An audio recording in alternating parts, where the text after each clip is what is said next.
Hi everyone, and welcome back for the session number 23. We're going to talk about the nexus between fish and fisheries and society, in other words, conserving fish and sustainable coastal communities. So we will explore the complex relationship between fish, fisheries, the society living on the coast, and we're going to try to highlight how ecological knowledge, but also research and sometimes citizen research, socio-political context can shape conservation and management. We're going to be in Greece, we will show some research on nursery zones of the common smooth-hound informing protection measures designed in dialogue with fisheries. In Cyprus, analyzing the critical fishing areas in the Limassol region. In Marseille, a 10-year review of restocking efforts highlights lessons learned in ecological restoration. So for this session, we have a panel that is composed with Andrea Vera Espinosa, Marseille student in Greece at IC, Katrina Rousseau, student at Merlab in Cyprus, Lucia Palazzo Gutierrez, also Marseille student at Ecocéan in France, and Hélène Bolschozer, who hasn't been able to join us here. There is a reason, I can tell you, and we have recorded a little interview earlier yesterday, sorry. So we can start together with Katerina.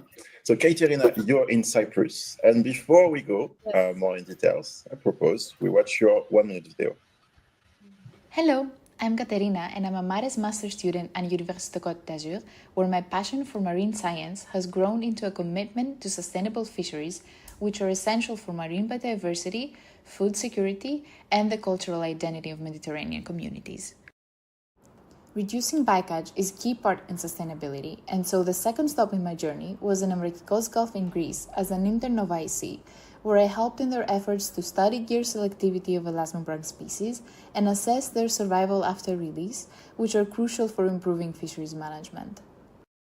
However, to create management measures that are effective and grounded in local realities, ecological data alone are not enough if they're not integrated with social science data. Which led me to Limassol in Cyprus, where, as an intern with the Marine and Environmental Research Lab, we're gathering local ecological knowledge of small-scale and recreational fishers in the area through workshops and interviews to inform policies that are both environmentally and socially sound, thereby contributing to the long-term sustainability of Mediterranean fisheries.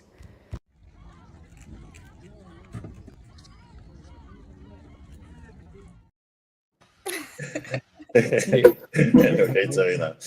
So it seems here your analysis, it's in the Limassol region, and you try to support more inclusive than coastal planning?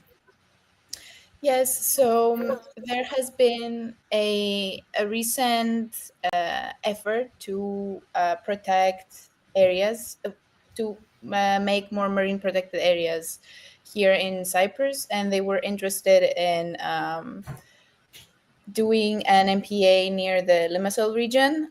And to do that, we wanted to collect some local ecological knowledge to actually make the MPA kind of tailored also to the needs of sustainable, small-scale fishers, but also recreational fishers, which there are many in the area. It's a big, fishing is a big cultural thing here as well, so we had to consider that. Plus, considering that recreational fishers here might actually impact more the environment than small-scale fishers. So we decided to make it even more inclusive and put recreational fishers as well in the equation. And do you know the cat? Oh, your cat is Sorry. That's great. We need that. So do you know the proportion? Do you have an idea of the proportion of the recreational fishers compared to the artisanal one? Unfortunately, because most of them don't have licenses, if they don't have a boat, or if they're not spare fishers, and if they just go with a rod from the coast and they just fish, which is most likely the case, they don't have a license. But it is estimated that they're like in the high hundreds, where in this region alone, whereas small-scale fishers are less than 40. Less than 40? Okay. Yes. So what was your work? What is your work exactly? Connecting with them, for example? So because I also didn't have enough information when I arrived. I didn't know the area, I didn't know the people, and I wanted to understand more where they came from and what the issue was. And because, okay, the ecological analysis was already been done. Like they knew about the biodiversity, they had done surveys. We knew the importance ecologically to protect a part of the region and do an MPA there. But we didn't know how this was going to affect fishers. And so the idea, at first I thought that I would do a SWOT analysis to understand what strengths, the weaknesses, the opportunities, and the threats as a fisher. So there were no wrong answers. I just asked them, can we just like have a chat and you tell me what you think the strengths of the sector is, what you think, if there's an opportunity, if you want to change something. And then I asked them for measures that they would think would help the area recover of the depleting Hold stocks. on, Katerina. Okay, you're just arriving. Say, hi, I'm Katerina. Can you answer this question? What are the opportunities of fishing in the region? How does it work initially? How do you connect?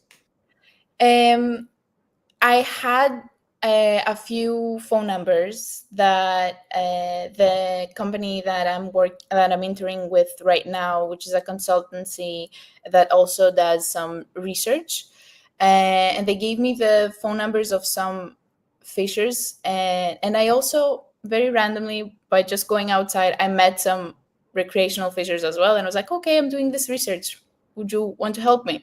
And from then it kind of snowballed.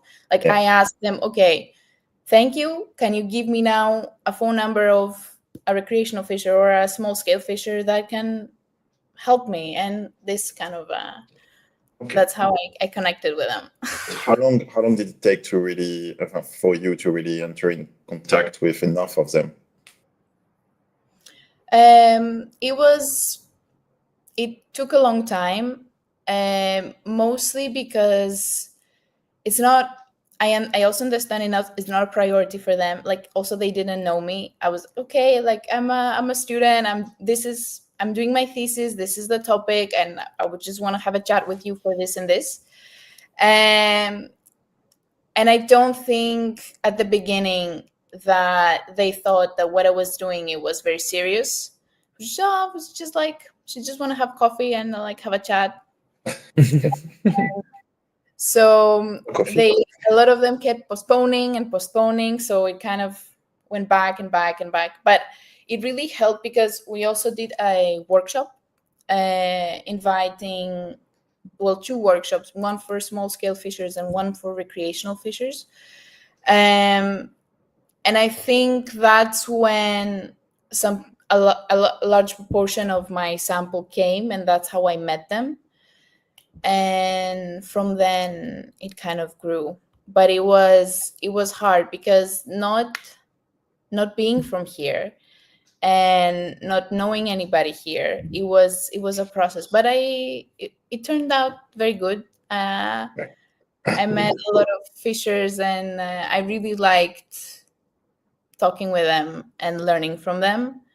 And I think that's and I think they value that. And I felt very, I don't know, even humbled at the end, because after our conversations and the data collection, they were like, I thank you like very much for what you do, because they never ask us. It's like, okay. Yeah, and it's really important because also you show them that their voices matter, and it's also really important for them.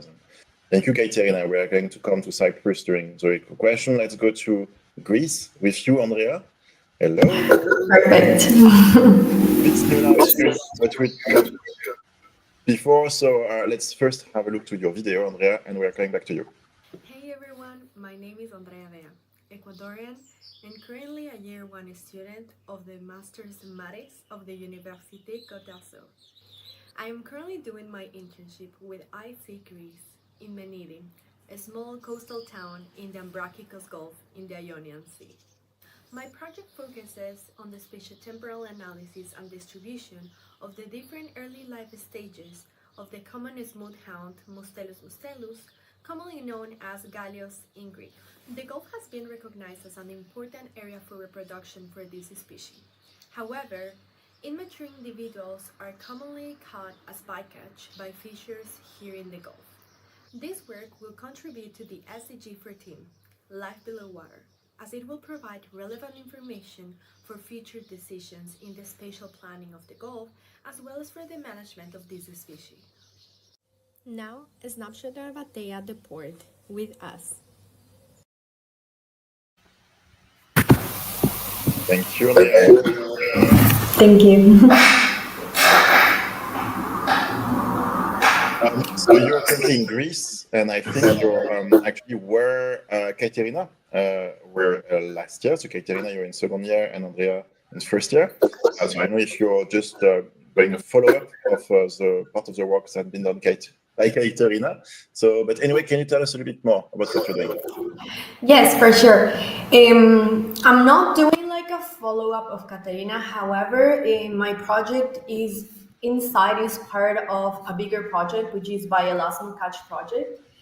My specific internship is focused on the Mustelus mustelus. However, the Bioelasm Catch project focuses in all the different elasmobranchs that are here in the Ambrakikos Gulf, and understanding and studying their post-release mortality, their like life stages, their distribution around the Gulf, and also how to improve the different measures and also the techniques that fishers use in order to reduce the mortality of these species.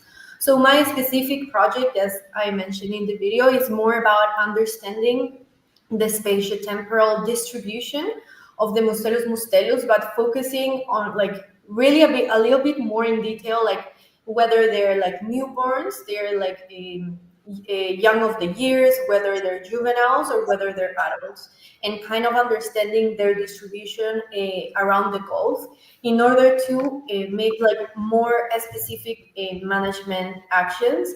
And also, something that Katerina mentioned that is really important is listening to the fishers, which is something I feel limited because of the language barrier. However, some fishers that they speak English, they are very open to speaking to you and also understanding in this way the reality, and also knowing which type of measures for management can be actually applied and are like very in touch with the reality. So that is also like a second focus of my internship. Okay, so I think we understand the goal. It's tightly connected to also to action, and also how you did that. So you were not fishing the fish yourself. You were, I guess, so on the arrival of the boat, as you saw at the end of the video. So for how long are you there, and do you have already some results you can share? Yes, well, I've been already here maybe like a month and a half, and yeah, I can share you one image that I created. Yeah. So, for example, I don't know, can you see the picture? Not yet. You can continue maybe to explore that at the same time. Andrea? Yes. Can you go on? Sorry to ask you that. Sorry. So yes, well, until now, for example, we have done like this already, like 1,174 surveys from 2022 until now. And until now, for example, there have been 305 Mustelus mustelus caught, which most of them, probably more than like the 80% are immature individuals. And that is like something that we know for sure in the area, that a lot of like the individuals that are caught are immature. Not many of them are targeted. As you can see, only 18 of these more than 1,000 fishing trips were actually targeting mustelus, but the other portion were only bycatch, and that is also the interesting part, understanding that it's more a bycatch problem rather than it's a target fishing. And as you can see from the ports that we have surveyed, also it depends because some of them we survey more. We can detect in which areas we can actually find more mustelus rather in not than other ports. Fantastic. I have a question about, you mentioned in your study it's a little bit more detailed about size class distributions. Why is it important for us to collect size class data when it comes to the smooth-hound? Yeah, it's very important because we need, for example, most of the individuals that we have taken, they still have the scar, like they're born the scar here. So you can see they're actually like very small and very recent individuals. Indeed, recently we had an individual that was smaller than the size that we normally see in the Gulf, which show it was, for example, a 1 week. They said that it was mainly like a 1 week born individual. So understanding their different sizes and their different stages in like the different stages that they are in their life can allow you to actually understand if this is like a nursery area and we need to protect it, or for example, they're already mature individuals that will go out of the Gulf, or for example, we have even found pregnant females. So in this term, we can know in which sites we can have. It's more important to protect, understanding that they are born in this area or whether they're giving birth in certain areas to take. And so to protect, so to have actions, you need these actions to be recognized. So do you know how the NGO you're working with contacts directly the decision makers so that it's protected? How does the information move away from it?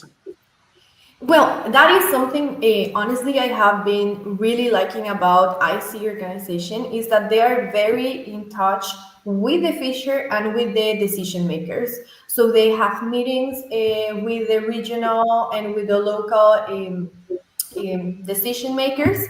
Even we had it was with recreational fishers, but we were in an event that we were giving a talk about like proper handling measures and proper handling of the individuals, and the town hall and everyone was there watching the presentation, and then they all gathered in a round table just talking one with the other. So IC is very in touch with all these political decision makers, which is very important for the area. Yes. Yeah, it's really important. And of course, it avoids you to be frustrated at the end that your information doesn't pass through. But it works, I guess, much better for local decision makers and if you try to connect too high. Totally. Yeah. Thank you, Andrea. We're going back to you very soon. Hello, Lucia. Hi. Hi, everyone. So, Lucia, with you, Lucia, we are going back to France and in Marseille.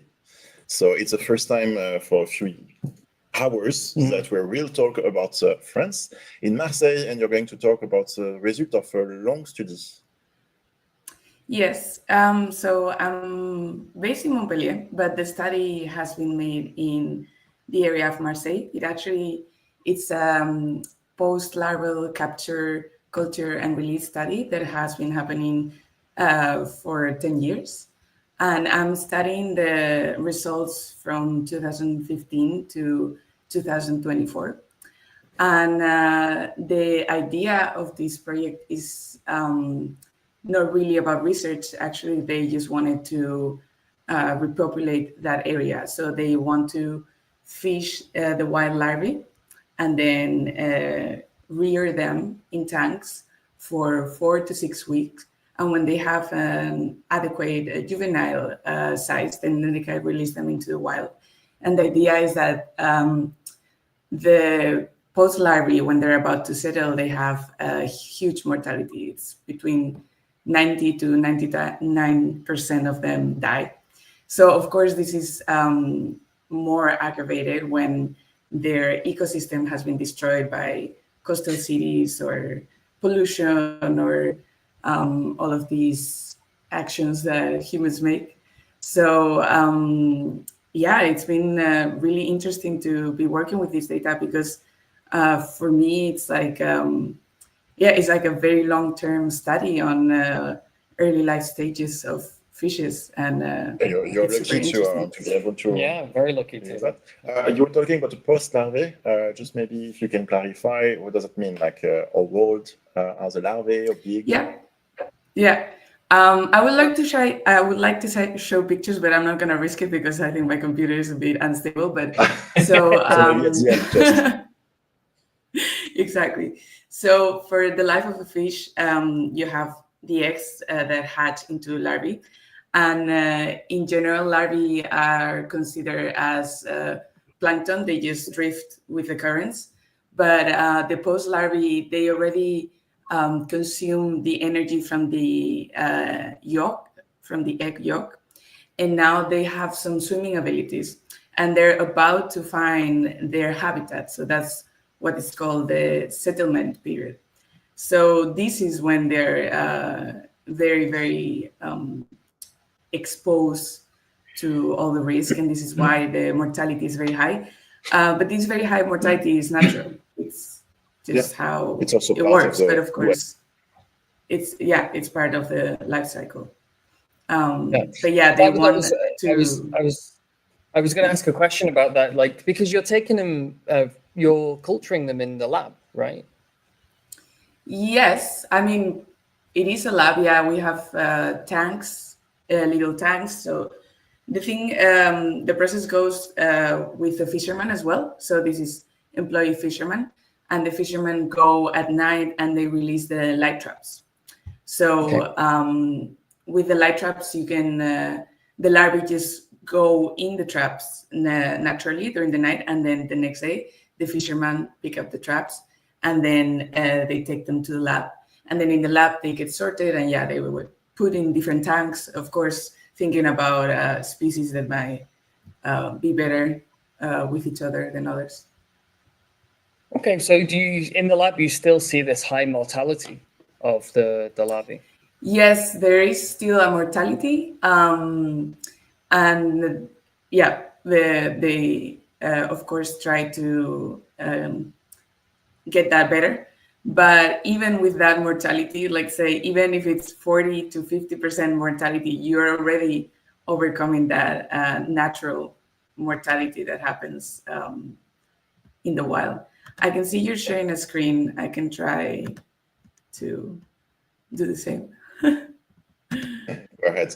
At the same time, I can ask you a question that's tricky, so don't use the idea of your computer crashing to avoid the question. But okay. So here, usually, a larger part of the post-larvae should die, and with your action, less post-larvae will die.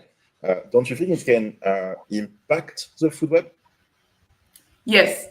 So, of course, that's a question I ask myself.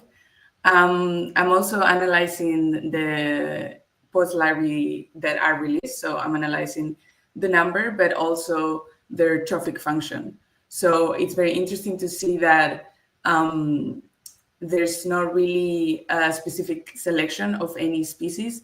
So the idea is not to disturb the trophic relationship, let's say. But also, I don't think the amount of larvae that are released are enough to really disturb the ecosystem, because the thing is that the ecosystem itself, it's already being stressed by the fishermen, by the pollutants, by the so it's a different order of magnitude. Yes. Yeah, exactly. So this is just like a little support, life support. You want to I don't share know if you're looking at the a few pictures? Yes, we can see it. These are the fishermen that are picking up the light trap from the ocean, and working in the boat. I don't know if this is very clear, but this is how the light trap is deployed. So you can see like the net is on the bottom, and then it goes at the very end. There's like a collector device, and yeah, this is how they release the larvae, which I think is really good, because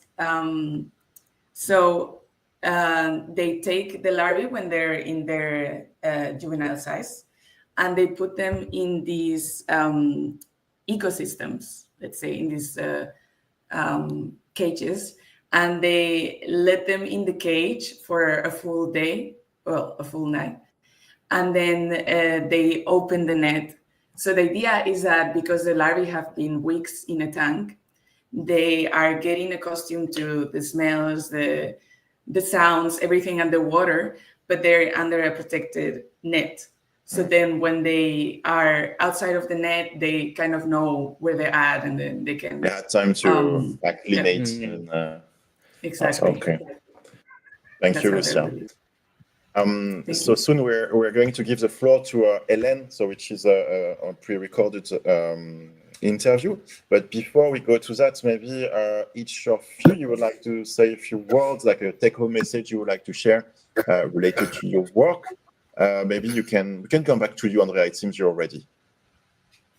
Me? Yes. Yeah. Yes, perfect. Maybe like my take-home message would be that for any conservation action to be effective and to last for long and to be like long-lasting, we really need to engage with the local community in not only doing top-to-bottom actions, but also actions that are even maybe motivated by the community, that the community feels empowered, and that we keep doing research, because with this we can also have we can have the valid information to take other actions as well. Yeah. It's if you're interested, it was exactly the purpose of the previous session in Madagascar, and Bien and Valerio exactly talked about that. That's a community-based approach in these decisions. Thank you, Andrea. Katerina? Following up on what Andrea said, I think one of the most important things is, for example, in terms of conservation, when we talk about conservation of marine protected areas or anything related to marine protection and conservation, is have the bigger picture always, which we all know, and we always write about it and we always say it, but it's a lot of times not the case.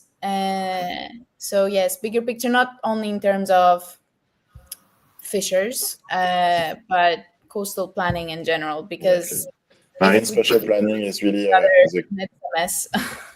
Marine spatial planning is really important to be considered globally. Conservation. It's not good ideas are not always good ideas. They have to be contextualized. That's clear. Lucia.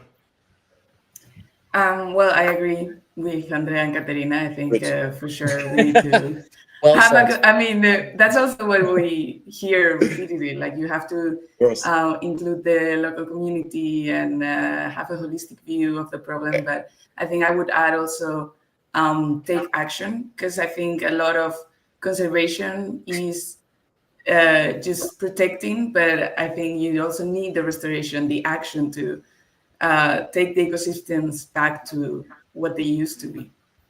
Yeah, after 23 hours, it's true, we have heard that several times, but it's good news. It means that all around the world, there is a kind of current trend of ideas. Thank you, Lucia, Andrea, and Katerina. That's not over. The last segment of this session will be to come back on Hélène Buchholzer. She's a PhD student in Brest, in Britain, in France. And what's fantastic with her work is that she's working on the effect of deployment of wind farms on the fishermen. And it's fishers, not only fishermen. And it's interesting because it's not only the fish, but on the vulnerability of the fishers to the deployment of this type of renewable energies. Thank you, Lucia, Andrea, Cristina. If you want to stay, we say hello. We say good. Thank you. So hi, Hélène. Thank you for joining this 24-hour live event. So Hélène, you're a PhD student in Brest. First, can you tell us a bit about who you are and what you're doing? Yes. Hello, everyone. I'm happy to be there as well. I'm Hélène Chauzet. I'm a PhD student in economy, working at the University of Western Brittany at the laboratory AMUR, and I'm at the third year of my PhD now. Okay, so what's exactly your topic? You're working with fishermen and also with the deployments of wind farms at sea?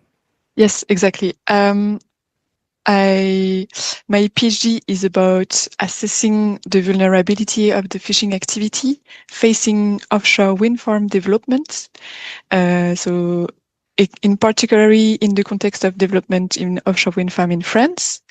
And I'm studying in particularly the community of Normandy, the fishing community working in Normandy. So Normandy is northwest of France, and it's really interesting because in France there is a big strategy of developing wind energy, offshore wind energy. So my first question for you, Hélène, will be from your experience, how do fishers, because not only fishermen, so fishers, let's say, perceive this offshore wind development? In general, the perception is not really good. They're not really happy because they see the development of offshore wind as a threat because, as you know, the fishing activities are using most of the marine space because they depend of the marine resources, and the resources, the fish, they don't really know the borders that the humans are putting in the area. So if the fish wants to go to the east side, then the fish will go to the east side, and the fisher will go to where the fish is. The thing is with the development of offshore wind farms, you can see sedentary area like projects. The offshore wind is fixed in an area. So this means that the area they won't be available for fishing after the offshore wind is developed. Really important point is that if there is a wind farm at sea, it means the whole area is closed. So in between the pylons, fishermen cannot go fishing. Yes, they do. They can. Yes, they can. In France, in other countries as well, they made sure they designed the park in a way that the fishing activity can walk inside the offshore wind park. But there are buffer zone close to the wind mile, so the pylon, and then you have like an area where they're not allowed to fish. But then in between, like it has been made in a certain distance in a way that they can fish inside. And it's not only passive gears, but it's also active gears. And so on the biological point of view, I could imagine that these structures can attract or develop marine life. So isn't it possible that there is more fish attracted in this area? So do you have fishermen that can anticipate more fish to catch in this area? They don't really like when we say that to them because, well, I don't know, they are suspicious. They don't believe until they will see it. And also, when you talk about the development of, when you talk to them about that, they be like, yeah, but it's only going to be seagrass and species that are not interesting for us to catch. But we don't know. I think it's an argument to, so they don't want to have a diversity in this perception that you were saying before. Yes. Yeah. There is a high diversity. There are some that are more proactive and they're already thinking of how they can adapt to this area closure. And there are some others that are really reflecting. They're not really happy. They're not, I don't know how to say, but they're not really optimistic about that for their activity. Yes, exactly. Yeah. So in your PhD, you have interviewed a lot of fishermen, and you have applied what you call the vulnerability framework in your research. And for us, vulnerability is a word we use in our vocabulary, but in your economic or social science, what does that mean? Can you explain what it means in practical terms with this fishing community you're studying? Yes, so it's true. Vulnerability is a word that is used quite often. It's a kind of a word that you can use everywhere, like sustainability, vulnerability, this kind of. In economy, in a way that we are seeing it, is that the vulnerability can be decomposed in 3 different domains, which is the exposure to an external threat, the sensitivity. So as a company, how sensitive he is to the exposure that he's facing, and then the adaptive capacity. What do they have in their pocket to adapt to this, the impact, which is the exposure and the sensitivity? There are different ways, but most of the research that has studied this this reaction to development of offshore wind farm is the displacement. So you can see, displacement to another place, exactly, which is something that they are used to do because they are depending of the fishing activities and the localization of the resources, but they are used to displace to another area. The issue in the displacement is the increase of competition between the other boats, because if you imagine you have like a square, they are not equally spread, but kind of, and then if you close an area, then the concentration would increase in a specific area, which is logic. I don't know if I anticipate that right, but you may have different types of fishers, like more small scale and industrial, or maybe different scales of industrial, I don't know. And do they have the same degree of exposure and capacity to adapt? No, they have different way. First, so this is in the adaptive capacity. You can see that boats have different powers. So they can, for example, a small scale fishers, they will have a boat that is closer to shore, and so they will have less. It's all about space, kind of. So if your boats can go to a large area, then if an area closed, then the proportion is less important than if you are a small scale fishers and you're only fishing in a small area, and the park is in this area, the offshore wind park, then this might be more an impact for them.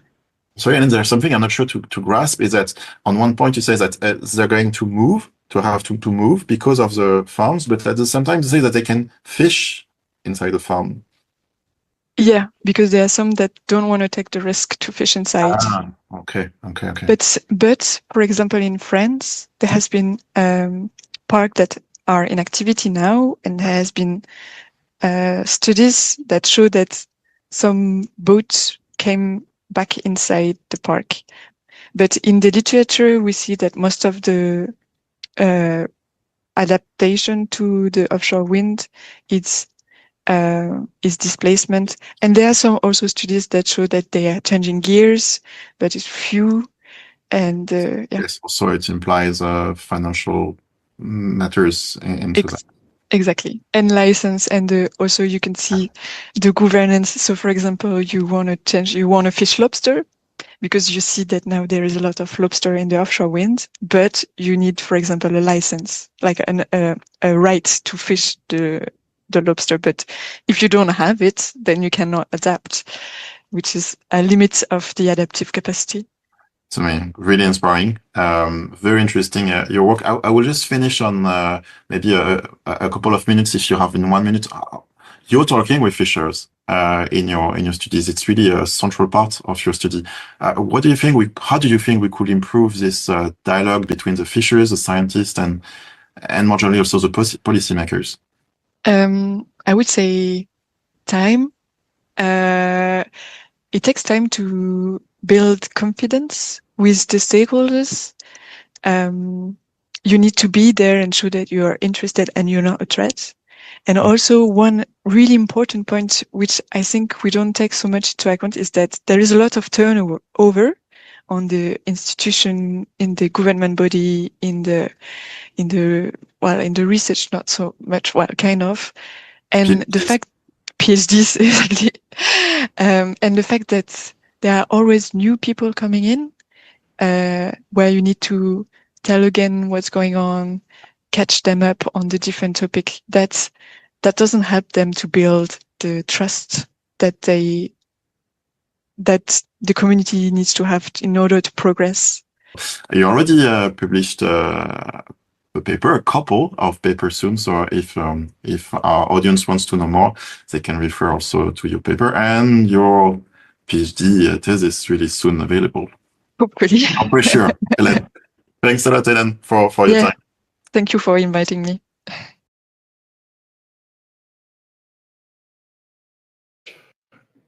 And so thank you, Andrea, Katerina, Lucia, because you stayed here until the end. So thank you. I hope now you're going to stay with us really until the end, because we've got just a couple of sessions left. So next session, we'll get to talk One Health. So we will come back here in France. And the last session, so next session is at 9 in something like 20 minutes. And the last session will be to talk about scientific diplomacy and the program. Thank you very much. Okay. See you. Thank you.